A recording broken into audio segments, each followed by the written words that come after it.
Boker Tov, continuing now with the Halachot of Lashon Hara, where we left off. So again, we are in the different categories of Lashon Hara. We spent a few days speaking about reporting neglect of a mitzvah.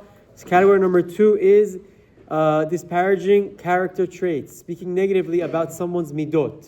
So it's a very short halakha for today, but there's a lot to discuss. To state that a person has bad Middot, such as ga'ava or ka'as, to say someone has bad character, it has imperfect personality, that, for example, he has arrogance or he's very easy to anger, or similar negative attributes, is asur, is prohibited, says the Chafetz Chaim.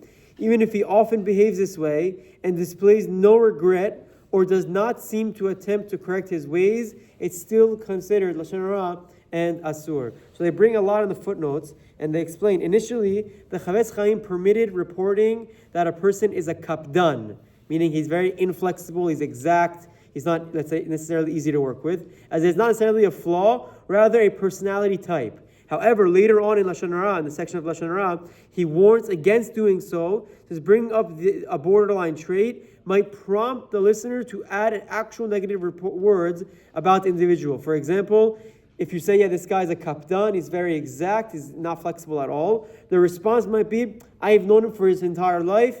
Not only is he a kapdan, he's also a ka'asan, he also gets angry very easily. That one line is for sure Lashon Hara. Whenever you go into obviously the negative traits, it's not even a discussion, that's definitely Lashon Hara. The whole discussion the Chafetz Chaim has is what about in the parv midot, in the characters that aren't necessarily bad, but they're not necessarily good. Even there, the Chafetz Chaim warns against speaking about that individual because it can easily lead to pure Lashon Hara. He brings a few more examples of other midot, but I'll wrap up with this. The Chafetz Chaim writes that perhaps the person has done teshuvah and is sorry for his character flaw. If one knows that he's not correcting his ways, perhaps the subject is not aware of the importance of developing midot tovot, and he thinks that it's simply something beneficial, but not a Torah requirement, as can in fact be derived from many different gemarot. This is characterized as beshogeg, as stated in Masechet Shabbat.